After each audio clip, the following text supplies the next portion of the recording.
ನಮಸ್ತೆ ಎಲ್ಲರಿಗೂ ಹೇಗಿದ್ದೀರಾ? ಎಲ್ಲರೂ ಚೆನ್ನಾಗಿದ್ದೀರಾ ಅಂತ ತಿಳ್ಕೊಂಡಿದ್ದೀನಿ. ಸೊ ಗೃಹಲಕ್ಷ್ಮಿ ಯೋಜನೆಯ 20ನೇ ಕಂತಿನ ಹಣ ಇದು ತುಂಬ ಜನ ನೋಡ್ತಾ ಇದ್ದಾರೆ. 20ನೇ ಕಂತಿನ ಹಣದಲ್ಲಿ ಸುಮಾರಷ್ಟು ಅಂದರೆ ಆಲ್ರೆಡಿ ಕ್ರೆಡಿಟ್ ಆಗಿದೆ, ಕ್ರೆಡಿಟ್ ಆಗ್ತಾ ಇದೆ, ಇವತ್ತು ಬರುತ್ತೆ, ನಾಳೆ ಬರುತ್ತೆ, ಈ ಥರದ ಒಂದು ಸುದ್ದಿಗಳನ್ನೆಲ್ಲ ನೀವು ಕೇಳ್ತಾ ಇದ್ದೀರಾ. ಸ್ವತಃ ಲಕ್ಷ್ಮೀ ಹೆಬ್ಬಾಳ್ಕರ್ ಮೇಡಮ್ ಅವರೇ ನಿನ್ನೆ ಒಂದು ಸ್ಟೇಟ್ಮೆಂಟನ್ನು ಕೊಟ್ಟಿದ್ದಾರೆ. ಸೊ ಗೃಹಲಕ್ಷ್ಮಿ ಯೋಜನೆಯ 20ನೇ ಕಂತಿನ ಹಣ ಅಂದರೆ ಜನವರಿ ಫೆಬ್ರವರಿ ರಿಲೀಸ್ ಆಗಿದೆ. ಸೊ ಇವಾಗ ಏಪ್ರಿಲ್ ಕಂತಿನ ರಿಲೀಸ್ ಆಗಿದೆ, ಮಾರ್ಚ್ ಕಂತಿನ ಪೆಂಡಿಂಗ್ ಇದೆ. ಸೊ ಏನಕ್ಕೆ ನಾವು ಇದೆಲ್ಲ ಮಾಡಿದ್ವಿ ಅಂತ ಹೇಳ್ಬಿಟ್ಟು ಸೊ ಅವರೊಂದು ಸ್ಟೇಟ್ಮೆಂಟನ್ನು ಕೊಟ್ಟಿದ್ದಾರೆ. ಆ ಸ್ಟೇಟ್ಮೆಂಟಲ್ಲಿ ಏನಿದೆ ಅಂತ ಹೇಳ್ಬಿಟ್ಟು ನಾನು ಇವತ್ತಿನ ವಿಡಿಯೋದಲ್ಲಿ ತಿಳಿಸ್ಕೊಡ್ತೀನಿ. ಸೊ ಅದಕ್ಕಿಂತ ಮುಂಚೆ ಯಾರೆಲ್ಲ ನನ್ನ ಚಾನಲ್ ಇನ್ನೂ ಸಬ್ಸ್ಕ್ರೈಬ್ ಮಾಡ್ದಲೇ ನೋಡ್ತಾ ಇದ್ರೆ ಪ್ಲೀಸ್ ಸಬ್ಸ್ಕ್ರೈಬ್ ಮಾಡಿ, ಸಪೋರ್ಟ್ ಮಾಡಿ ಅಂತ ಹೇಳ್ತೀನಿ. ಸೊ ಇದೇ ಥರ ಇಂಟ್ರೆಸ್ಟಿಂಗ್ ಆಗಿರೋ ಹೊಸ ಹೊಸ ವಿಷಯಗಳಿಗೆ ನನ್ನ ಚಾನಲ್ನ ಸಬ್ಸ್ಕ್ರೈಬ್ ಮಾಡೋದನ್ನ ಮರಿಬೇಡಿ ಅಂತ ಹೇಳ್ತೀನಿ. ಸೊ ಇವಾಗ ಗೃಹಲಕ್ಷ್ಮಿ ಯೋಜನೆ ಹಣ ಫಸ್ಟ್ 19ನೇ ಕಂತಿನ ಹಣಕ್ಕೆ ಬಂದ್ಬಿಡೋಣ. 19ನೇ ಕಂತಿನ ಹಣದಲ್ಲಿ ಏನಾಗಿದೆ ಅಂತ ಹೇಳಿದರೆ ಸುಮಾರಷ್ಟು ಜನ ನಮಗೆ 19ನೇ ಕಂತಿನ ಹಣನೇ ಬಂದಿಲ್ಲ ಅಂತ ಕಮೆಂಟ್ ಆಗ್ತಾ ಇದ್ದೀರಾ. 19ನೇ ಕಂತಿನ ಹಣ ಆಲ್ಮೋಸ್ಟ್ 90%ವರ್ಗೂ ಎಲ್ಲರಿಗೂ ರೀಚ್ ಆಗಿದೆ. ಇನ್ನೊಂದು 10% ಇರ್ಬೋದು ಅಂದ್ಕೊಂಡಿದ್ದೀನಿ.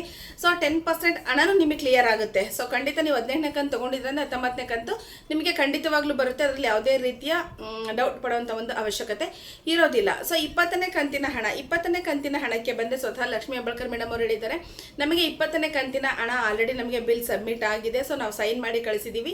ಇನ್ನು 3-4 ದಿನದಲ್ಲಿ ನಮ್ಮ ಗೃಹಲಕ್ಷ್ಮಿಯರು ಅಕೌಂಟಿಗೆ ತಗೊತಾರೆ ಅಂತ ಹೇಳಿದ್ದಾರೆ. ಸೊ ಅದೇ ರೀತಿಯಾಗಿ ಅವರು ಇನ್ನೊಂದು ಇನ್ಫಾರ್ಮೇಷನನ್ನು ಕೊಟ್ಟಿದ್ದಾರೆ.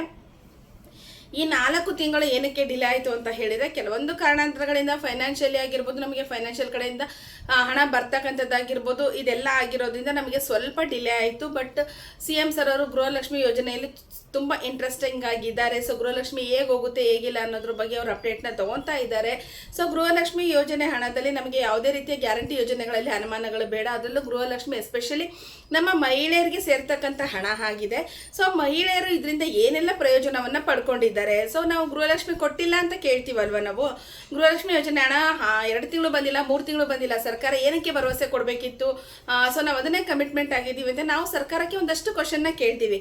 ಸೊ ಇವಾಗ ಸರ್ಕಾರ ನಮ್ಮನ್ನು ಕ್ವಶನ್ನ ಕೇಳ್ತಕ್ಕಂಥ ಸಮಯ ಬಂದಿದೆ. ಏನಂತ ಹೇಳಿದ್ರೆ ಗೃಹಲಕ್ಷ್ಮಿ ಯೋಜನೆ ಪ್ರತಿ ತಿಂಗಳು 2,000 ಬರ್ತಾ ಇದೆ. ಸೊ ಈಗ 20ನೇ ಕಂತು ಅಂತ ಹೇಳಿದ್ರೆ 40,000 ರೂಪಾಯಿ ಹಣ ಆಗುತ್ತೆ. ಸೊ ಈ 40,000 ರೂಪಾಯಿ ಹಣನ ಗೃಹಲಕ್ಷ್ಮಿಯವರು ಯಾವುದಕ್ಕೆ ಯೂಸ್ ಮಾಡ್ಕೊಂಡಿದ್ದೀರಾ ಅಂದರೆ ಇದರಿಂದ ನಿಮಗೆ ಹೆಲ್ಪ್ ಆಗಿದೆನಾ ಇಲ್ವಾ, ಈ ಗೃಹಲಕ್ಷ್ಮಿ ಯೋಜನೆ ಹಣದಲ್ಲಿ ನೀವು ಏನೆಲ್ಲ ಮಾಡಿದ್ದೀರಾ, ಅಟ್ಲೀಸ್ಟ್ ಇಂಥ ಹಣದಲ್ಲಿ ನಾನೊಂದು ಏನೋ ಮಗುಗೊಂದು ಎಜುಕೇಷನ್ ಕೊಡಿಸಿದೆ, ಇಲ್ಲ ನನ್ನ ಒಂದು ಯಾವುದೋ ಒಂದು ವಾರದ ಸಂಘದ ಸಾಲ ಇರ್ಬೋದು, ಅಥವಾ ನಾನೇನೋ ಒಂದು ಗೋಲ್ಡನ್ನ ಪರ್ಚೇಸ್ ಮಾಡಿದೆ, ಅಥವಾ ಅದರಿಂದ ನಾನೇನೋ ಒಂದು ಗಾಡಿಯನ್ನು ಕೊಡಿಸಿದೆ ಕೂಡಿಟ್ಟು 2,000ಕ್ಕೆ ಏನೂ ಬರೋದಿಲ್ಲ. 2,000 ಕೊಟ್ಟಿವ್ರು ಹಿಂಗೆ ಕೇಳ್ತಾರೆ ಅಂದ್ಕೋಬೇಡ್ರಿ.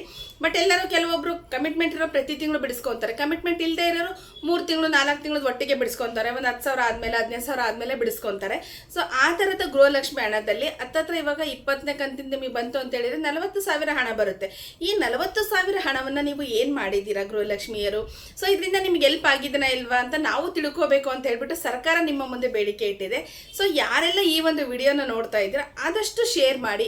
ಸೊ ಗೃಹಲಕ್ಷ್ಮಿಯರಿಗೆ ಈ ಹಣದಿಂದ ಯೂಸ್ ಆಗಿದೆನಾ ಇಲ್ವಾ, ಏನಕ್ಕೆಲ್ಲ ಬಳಸ್ಕೊಂಡಿದ್ದಾರೆ ಅಂತ ಹೇಳ್ಬಿಟ್ಟು ಜಸ್ಟ್ ಒಂದು ಕಮೆಂಟಲ್ಲಿ ನೀವು ತಿಳಿಸಿ. ಇದು ಸರ್ಕಾರಕ್ಕೆ ಖಂಡಿತವಾಗ್ಲೂ ತಲುಪುತ್ತೆ. ಗೃಹಲಕ್ಷ್ಮಿಯವ್ರನ್ನ ಯಾಕಂದರೆ ನಾವು ವಿಡಿಯೋ ಮಾಡ್ತೀವಿ, ಸೊ ಅದರಿಂದ ಸರ್ಕಾರಕ್ಕೆ ತಲುಪುತ್ತೆ. ಸೊ 20ನೇ ಕಂತಿನ ಹಣ ಬಂದು ನಿಮಗೆ ಆಲ್ರೆಡಿ ಚೆಕ್ ಸೈನ್ ಆಗಿ ಮಹಿಳಾ ಮತ್ತು ಮಕ್ಕಳ ಕಲ್ಯಾಣ ಇಲಾಖೆಗೆ ಹೋಗಿದೆ. ಇನ್ನೊಂದು 3-4 ದಿನ ಅಂತ ಹೇಳಿದರೆ ಮೇ ಬಿ ನಿಮಗೆ ಈ ಒಂದು 10ನೇ ತಾರೀಕಿನ ಒಳಗಡೆ ನಿಮಗೆ ಹಣ ಬರುತ್ತೆ. ಸೊ ನನ್ನ ಚಾನಲ್ ಯಾರೆಲ್ಲ ಫಾಲೋ ಮಾಡ್ತಿದ್ರೋ ನಿಮಗೆ ಕರೆಕ್ಟ್ ಇನ್ಫಾರ್ಮೇಷನ್ ಸಿಗುತ್ತೆ ಅಂದ್ಕೊಂಡಿದ್ದೀನಿ. ನಾನು ಕಳೆದ ವಿಡಿಯೋದಲ್ಲಿ ಹೇಳಿದ್ದೆ, ಎಲ್ಲರೂ 30ನೇ ತಾರೀಕು ಬರುತ್ತೆ, 31ನೇ ತಾರೀಕು ಬರುತ್ತೆ ಅನ್ನೋ ಒಂದು ಸ್ಟೇಟ್ಮೆಂಟನ್ನು ಕೊಡ್ತಾರೆ. ಯಾವುದೇ ಕಾರಣಕ್ಕೂ ಬರೋದಿಲ್ಲ. ಅವ್ರು 30-31 ಚೆಕ್ ಹಾಕಿದ್ರು ನಿಮಗೆ ಬರೋದು ಜೂನ್ ಮೊದಲ ವಾರದಲ್ಲಿ ಅಂತ ಹೇಳಿದೆ. ಖಂಡಿತವಾಗ್ಲೂ ಜೂನ್ ಮೊದಲ ವಾರದಲ್ಲಿ ಅಂದರೆ ಈ ಫಸ್ಟ್ ವೀಕ್ ಏನಿದೆ ಅಥವಾ 10ನೇ ತಾರೀಕು ಒಳಗಡೆ ಏನಿದೆ ನಿಮಗೆ ಖಂಡಿತವಾಗ್ಲೂ 20ನೇ ಕಂತಿನ ಹಣ ಸಿಗುತ್ತೆ. ಮಾರ್ಚ್ ಕಂತಿನ ಹಣ ನಿಮಗೆ ಪೆಂಡಿಂಗು ಇತ್ತು. ಏನಕ್ಕೆ ಅಂತ ಹೇಳಿದರೆ ಮಾರ್ಚ್ ಬಂದು ಫೈನಾನ್ಷಿಯಲ್ ಇಯರ್ ಎಂಡ್ ಆಗಿದೆ.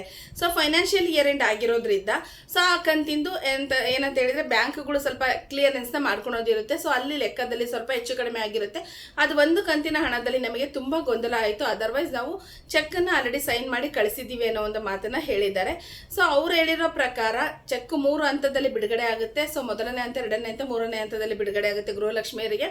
ಸೊ ಮೊದಲನೇ ಹಂತದಲ್ಲಿ ಒಂದಿಷ್ಟು 40%, ನೆಕ್ಸ್ಟ್ 40%, ನೆಕ್ಸ್ಟ್ 20%, ಈ ಒಂದು ರೇಷಿಯೋ ಮೇಲೆ ಹಣ ಬಿಡುಗಡೆ ಆಗುವಂಥದ್ದು ಇದೆ. ಸೊ ಯಾರೆಲ್ಲ ಗೃಹಲಕ್ಷ್ಮಿಯವರು 20ನೇ ಕಂತು ಇವತ್ತು ಬರುತ್ತೆ ನಾಳೆ ಬರುತ್ತೆ ಅಂದ್ಕೊಂಡಿದ್ರೆ ಖಂಡಿತವಾಗ್ಲೂ ಬರೋದಿಲ್ಲ. ಬಂದರೆ ಖುಷಿನೇ, ಅದ್ರ ಬಗ್ಗೆ ವಿಡಿಯೋ ಮಾಡ್ತೀನಿ. ಬಟ್ ಅವರು ನಿನ್ನೆ ತಾನೇ ಸ್ಟೇಟ್ಮೆಂಟ್ ಕೊಟ್ಟಿರೋ ಪ್ರಕಾರ ಹೋಗೋದಾದರೆ ನಮಗೆ ಇನ್ನೂ ಒಂದು 4-5 ದಿನ ತೊಗೊಳುತ್ತೆ. ಅದರಲ್ಲೂ ಏನಂತ ಹೇಳಿದರೆ ಇದು ಸೋಮವಾರ ಇರೋದ್ರಿಂದ ಸೊ ಮೇ ಬಿ ಈ ಶನಿವಾರದ ಒಳಗಡೆ ನಿಮಗೆ ಹಣ ಬರ್ತಕ್ಕಂಥ ಸಾಧ್ಯತೆ ಖಂಡಿತವಾಗ್ಲೂ ಇದೆ. ಸೊ ಹಣ ಬಂತು ಅಂತ ಹೇಳಿದರೆ, ಇಲ್ಲ ಇದ್ರ ಬಗ್ಗೆ ಏನಾದರೂ ನೆಕ್ಸ್ಟ್ ಅವ್ರೇನಾದರೂ ಅಪ್ಡೇಟ್ ಕೊಟ್ಟರು ಅಂತ ಹೇಳಿದರೆ ನಾನು ಖಂಡಿತವಾಗ್ಲೂ ವಿಡಿಯೋ ಮಾಡಿ ತಿಳಿಸ್ತೀನಿ. ಬಟ್ ಈ 10ನೇ ತಾರೀಕು ಒಳಗಡೆ ಅಂತೂ ನನ್ನ ಪ್ರಕಾರ 20ನೇ ಕಂತಿನ ಹಣ ನಿಮ್ಮೆಲ್ಲರ ಖಾತೆಗಳಿಗೆ ಬರುತ್ತೆ ಅನ್ನೋದನ್ನ ನಾನು ಹೇಳ್ತೀನಿ. ಸೊ ಅದೇ ರೀತಿಯಾಗಿ ಈ ಗೃಹಲಕ್ಷ್ಮಿ ಯೋಜನೆಯಿಂದ ನಿಮಗೆ ಏನೆಲ್ಲ ಒಳ್ಳೇದಾಗಿದೆ ಅಂತ ಒಂದು ಕಮೆಂಟಲ್ಲಿ ಹೇಳೋದನ್ನ ಮರಿಬೇಡಿ ಅಂತ ಹೇಳ್ತೀನಿ. ಸೊ ಯಾರೆಲ್ಲ ಕೊನೆವರೆಗೂ ವಿಡಿಯೋ ನೋಡಿದ್ರೆ ಹೋಪ್ ಇವತ್ತಿನ ಈ ಒಂದು ವಿಡಿಯೋ ನಿಮಗೆ ಹೆಲ್ಪ್ ಆಗಿದೆ ಅಂತ ತಿಳ್ಕೊತೀನಿ. ಥ್ಯಾಂಕ್ ಯು ಎಲ್ಲರಿಗೂ.